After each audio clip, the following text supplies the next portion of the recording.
Monseigneur, nous sommes dans la zone industrielle de la Courneuve, à côté de l'autoroute du Nord. Et nous nous trouvons devant ce bâtiment qui abrite une église qui est dédiée aux trois saints docteurs. Cette église a été récemment consacrée. Nous avons assisté à cette dédicace, parce que l'office s'appelle dédicace de l'église. Mais quand on parle de l'église, on pense à un lieu où la sainteté se manifeste déjà. Pourquoi avons-nous besoin de consacrer une église? Est-ce que depuis le début, les églises étaient consacrées? En effet, le lieu peut surprendre parce que ce n'est pas un lieu habituel pour une église. Nous sommes dans une zone ici industrielle à la Courneuve. Nous sommes devant un bâtiment qui ne ressemble pas à une église puisque c'est un ancien hangar, un ancien dépôt qui a été racheté par la communauté orthodoxe roumaine ici en France, qui avait besoin d'un lieu de culte. Mais ce qui peut paraître de prime abord inhabituel me fait justement penser au dialogue du Christ avec la Samaritaine dans le 4e chapitre de l'évangile de Jean, où la Samaritaine demande au Christ, faut-il adorer Dieu sur le mont Gérizim, qui était le lieu de culte pour les Samaritains, ou à Jérusalem, qui était le lieu de culte pour les Juifs? Et le Christ répond, viendra l'heure où il faudra adorer Dieu en esprit et en vérité. Il voulait dire par là que, avec son sacrifice sur la croix, le culte de l'Ancien Testament qui était concentré à Jérusalem au Temple et dont le peuple hébreu célébrait chaque année la fête de la dédicace du Temple, tout ce culte de l'Ancien Testament avec sa ritualité de sacrifice offert en rémission des péchés sera aboli par le sacrifice unique du Christ sur la croix.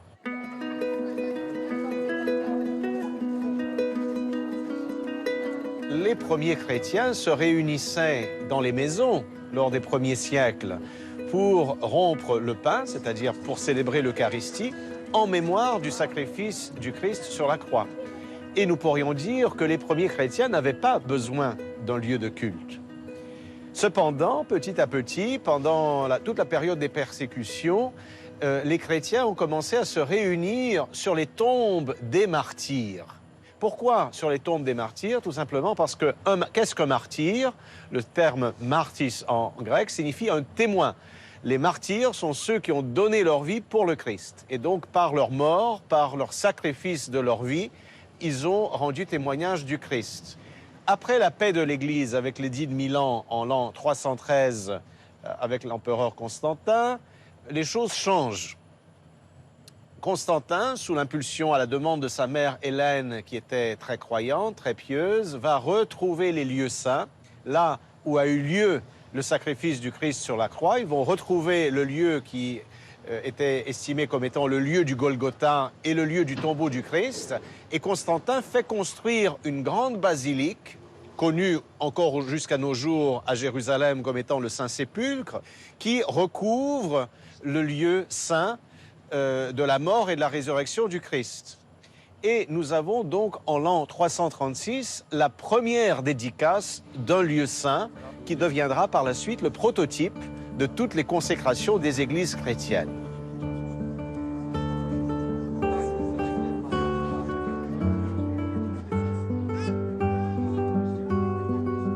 Un premier témoignage au IVe siècle d'une dédicace d'une église, c'est la dédicace en l'an 386 de la basilique de Milan, où l'évêque de Milan de l'époque, saint Ambroise, fait déposer sous l'autel de l'église qu'il vient de construire les reliques de deux martyrs milanais, saint Gervais et saint Protais. Et donc, à partir du IVe siècle, commence dans l'église la tradition de sanctifier des églises, sanctifier des lieux de culte. Et un des éléments très importants, c'est la translation, le transfert de reliques d'un lieu vers la nouvelle église, vers l'autel qui va être sanctifié.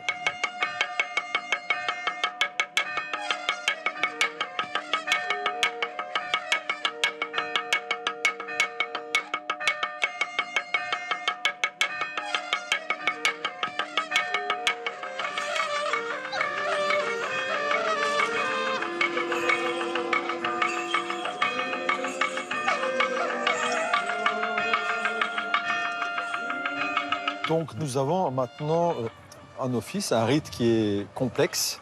Et pour cette raison, nous vous demandons de nous expliquer comment cet office se déroule. Est-ce que cet office peut être célébré aussi par un prêtre ou seulement par un évêque? La fondation d'une nouvelle église, c'est la fondation d'une nouvelle communauté au sein d'un diocèse. Et par conséquent, c'est toujours l'évêque qui est la tête de l'église locale, qui est la tête du diocèse, de l'éparchie, qui doit sanctifier, faire la dédicace d'une nouvelle église. Gloire à la sainte, consubstantielle, vivifiante et indivisible Trinité, maintenant et toujours et dans les siècles des siècles.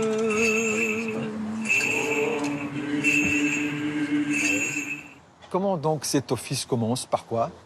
Alors, comme je le disais, depuis le IVe siècle, nous avons pris l'habitude de déposer des reliques de saints martyrs sous l'autel d'une nouvelle église qui est consacrée. D'ailleurs, le 7e concile écuménique, le concile de Nicée II, en 787, a décrété que toute dédicace de l'église doit obligatoirement se faire par la déposition de reliques de martyrs. Et donc, l'office débute par une procession.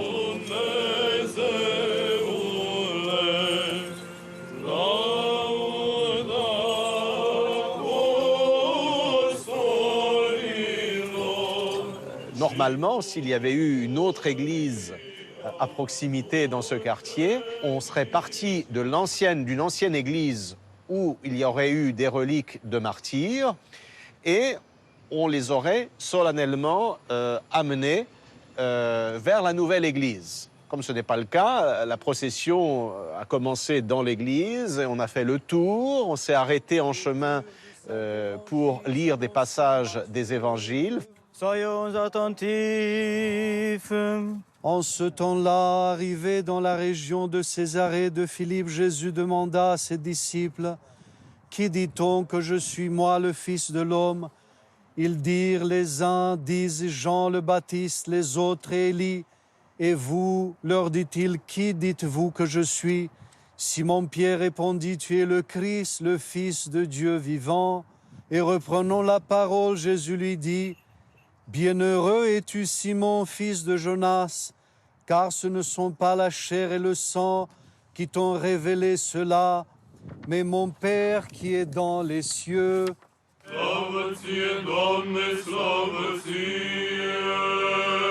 Et puis nous sommes arrivés devant les portes principales de l'église où nous avons prié. Et puis a lieu un dialogue assez particulier entre l'évêque qui amène ces reliques pour consacrer la nouvelle église devant les portes qui sont fermées de l'église, et il reprend le psaume 23, qui était un psaume messianique, qui dit « Ouvrez vos portes, princes, et entrera le roi de gloire. » Ridicați, căpetenii, porțile voastre și vă ridicați porțile cele veșnice și va intra împăratul slavei. Și cine este împăratul slavei? Donc, l'évêque demande en fait à l'Église de s'ouvrir pour recevoir le roi de gloire. C'est d'ailleurs la raison pour laquelle l'évêque frappe à la porte avec la croix. Et c'est à ce moment-là, les quelques chantres qui sont à l'intérieur répondent au nom du bâtiment pour dire « Mais qui est ce roi de gloire que je dois faire entrer ?» Voyez, donc c'est une mise en scène un peu théâtrale, mais qui explique, qui signifie que ce lieu qui est profane est appelé à devenir un lieu saint en faisant entrer le Christ.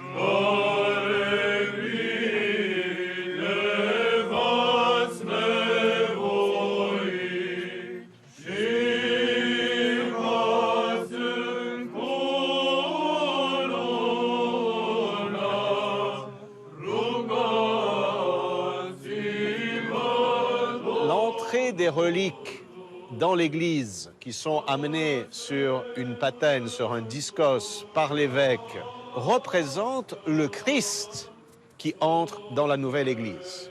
puisque les martyrs sont les témoins du Christ. Et c'est ce qui se passe tout de suite après, une fois que nous sommes entrés dans l'église. Donc, je vous invite maintenant, Monseigneur, à rentrer dans cette église et de continuer votre explication de ce rite, et spécialement la partie de lavement de l'autel. Allons-y. Voilà, Monseigneur, il y a quand même une différence entre l'extérieur et l'intérieur. Oui, là nous entrons dans le ciel. L'église est la porte du ciel. Et là nous avons même une magnifique coupole qui signifie les cieux ouverts, avec le Christ Pantocrator entouré des apôtres et des prophètes. Voilà. Et là nous avons le sanctuaire avec l'autel au centre. Et c'est là, à partir de là, que commence le rite de la dédicace de la nouvelle église.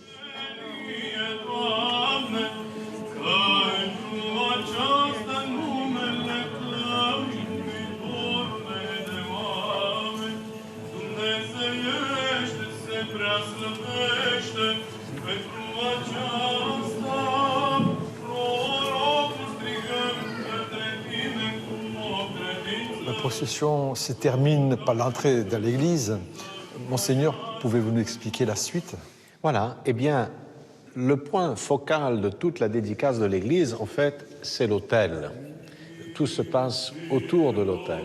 Tout d'abord, donc, avant de déposer les reliques sous l'autel, eh bien, il faut d'abord ériger l'autel. Souvent, l'autel est déjà plus ou moins érigé, mais il y a quand même des rites qui montrent qu'on érige l'autel.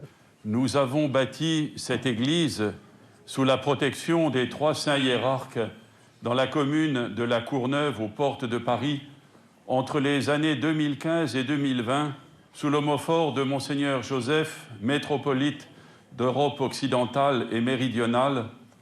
Cette œuvre a été possible grâce au soutien matériel des membres de la paroisse des 3 saints hiérarques et d'autres fidèles chrétiens orthodoxes des paroisses de la région parisienne. Première chose, c'est que l'évêque va déposer dans le creux de l'autel tout d'abord le chrysobule, c'est-à-dire un document qui indique à quel moment, par qui l'Église a été consacrée. Donc ce document est signé par l'évêque du lieu, éventuellement aussi par les autres évêques qui ont concélébré à la dédicace.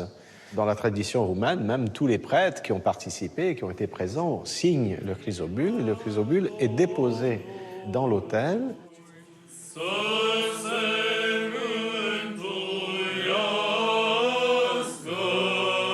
Les reliques sont ointes pour bien signifier qu'elles signifient le Christ qui est déposé dans l'autel. L'onction avec le myron, être oint, c'est la signification de Christ. Le Christ, c'est celui qui est oint, c'est le Messie. L'autel, par conséquent, devient un peu le tombeau du Christ. Car à toi appartiennent le règne, la puissance et la gloire, Père, Fils et Saint-Esprit, maintenant et toujours et dans les siècles des siècles.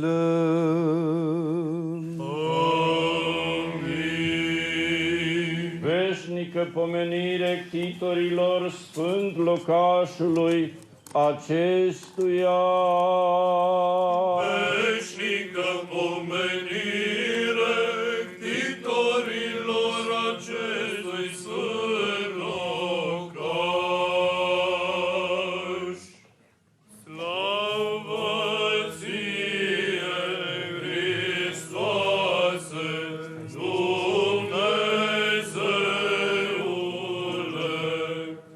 Et puis ensuite, l'autel est lavé avec de l'eau, auquel on ajoute du vin et de l'eau de rose pour qu'elle soit parfumée. Il est lavé aussi avec des savons. Et puis, il est oint avec le saint crème. Le saint crème ou le saint myron est une huile parfumée qui a une composition très complexe de différents aromates qui signifie justement l'abondance des dons de l'Esprit Saint. C'est une huile qui est sanctifiée le jeudi saint par le patriarche et qui est distribuée ensuite aux évêques et aux prêtres. Le Saint-Crème est avant tout utilisé dans les rites du baptême pour la chrismation des nouveaux baptisés. Alléluia, Alléluia, Alléluia. Alléluia, Alléluia.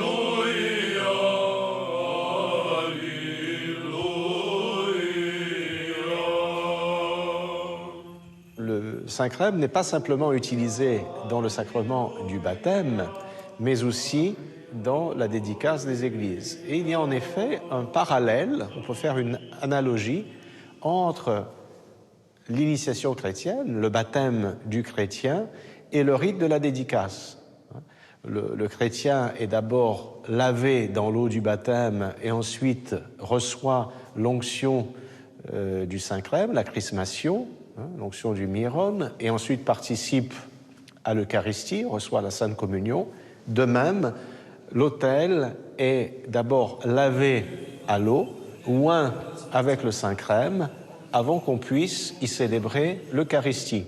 Et cette analogie n'est pas un hasard, puisque le lieu qui vient d'être converti, passé de profane à un espace sacré, eh bien de la même manière, le chrétien, par le baptême et les sacrements, doit devenir lui aussi un temple de l'Esprit Saint. Saint apôtre et évangéliste Matthieu, intercède auprès de Dieu pour qu'il accorde le pardon des péchés.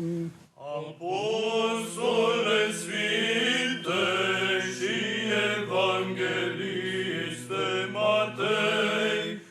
Et puis, une fois que l'autel aura été lavé et oint avec le saint myron, on met des images des 4 évangélistes aux 4 coins de l'autel. Les évangélistes sont ceux qui ont retracé, raconté le mystère du salut qui a été réalisé par le sacrifice du Christ sur la croix. Ton trône est préparé depuis l'origine, depuis l'éternité tu es.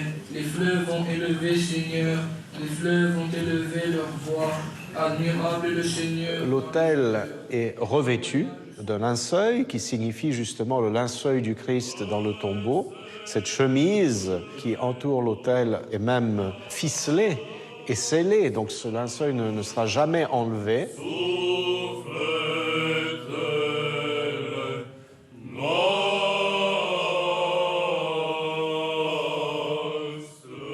Et puis ensuite, on recouvre l'autel de la nappe d'autel, de l'évangéliaire, de la croix, et on allume la lampe sur l'autel qui signifie l'illumination. L'illumination qui nous vient du Christ. C'est le Christ qui est la lumière, qui éclaire le monde, qui éclaire tout homme dans le monde. Et à partir de ce moment-là, on allume tous les cierges et les lampes dans l'Église. La lumière du Christ illumine tous les hommes.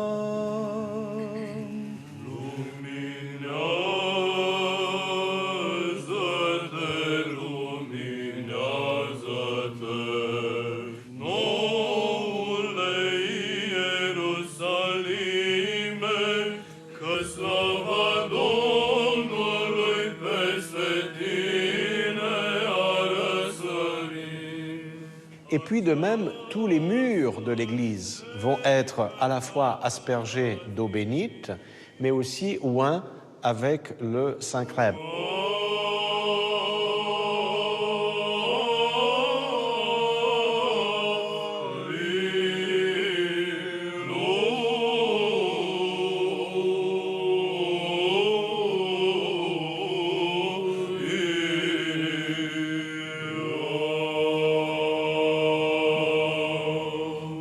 L'onction, l'évêque utilise des perches pour pouvoir accéder jusqu'à tous les murs.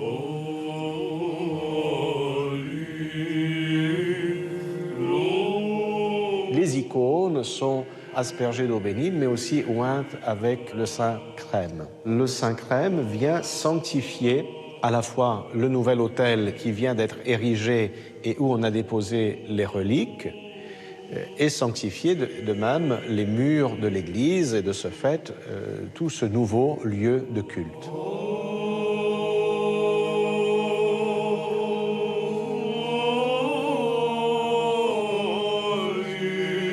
Pour montrer que l'autel est dans l'église le Saint des Saints, le lieu, l'espace le plus sacré de la nouvelle église, il est séparé de la nef par l'iconostase, c'est-à-dire ce mur avec les icônes qui vient justement souligner la sacralité de cet espace.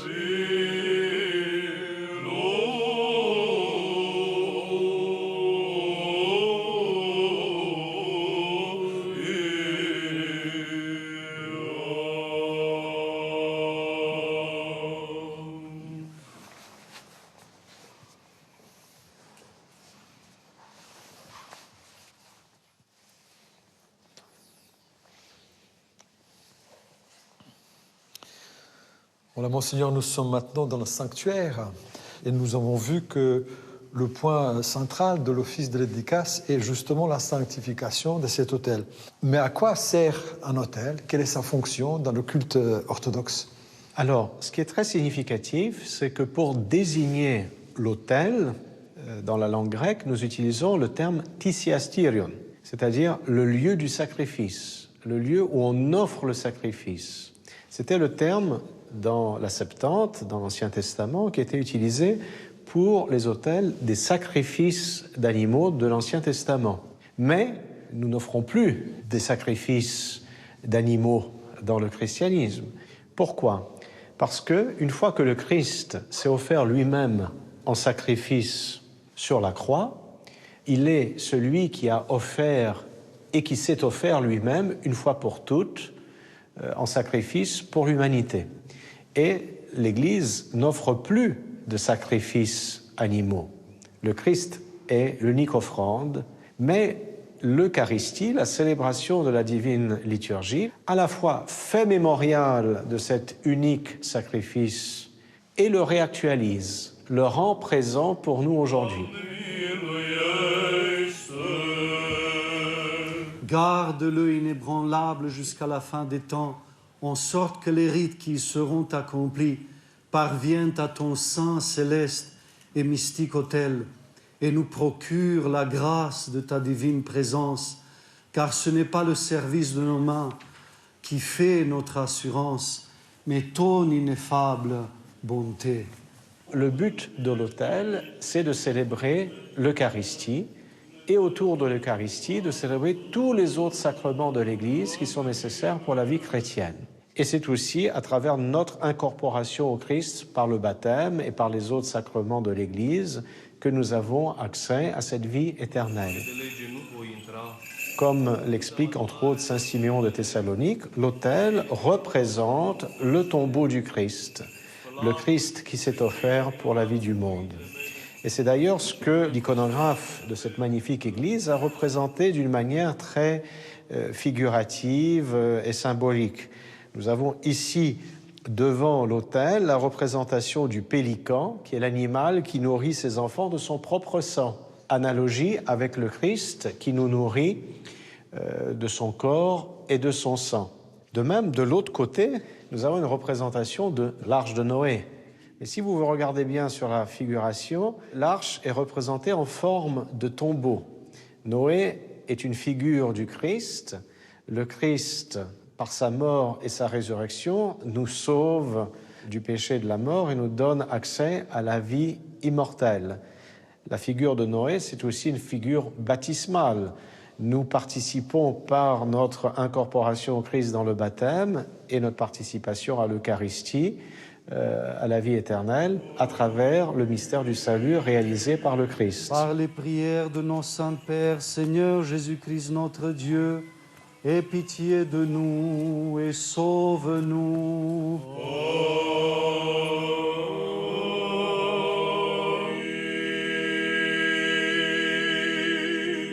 Nous venons de consacrer aujourd'hui une très belle église ici à La Courneuve. N'oublions pas que cette maison, ce bâtiment, est fait par la main de l'homme. Mais après l'avoir consacrée à Dieu, elle devient un don de Dieu pour nous, les humains. Tous les fidèles qui y participent reçoivent un grand don spirituel de la part de Dieu. Puisque cette bénédiction, à travers l'Esprit Saint, elle descend pas seulement sur le bâtiment comme tel, sur la construction, mais sur chacun d'entre nous qui sommes des pierres vivantes de l'Église du Christ. La consécration d'une nouvelle église, la sanctification d'un nouvel autel, c'est toujours un événement réjouissant dans la vie de l'église, puisque ça signifie que l'église poursuit sa mission, que la vie chrétienne est en pleine vie. Et pour signifier cette importance de la place de l'autel dans la vie ecclésiale, eh bien, il y a une tradition très belle dans l'église de Roumanie, c'est qu'à la fin de l'office de la dédicace, tous les fidèles qui ont participé à la cérémonie de la dédicace sont invités à venir vénérer l'autel. C'est l'unique fois dans la vie de la paroisse où ils auront ce privilège, puisque dans le sanctuaire, habituellement, n'ont accès que les prêtres, les diacres et les célébrants.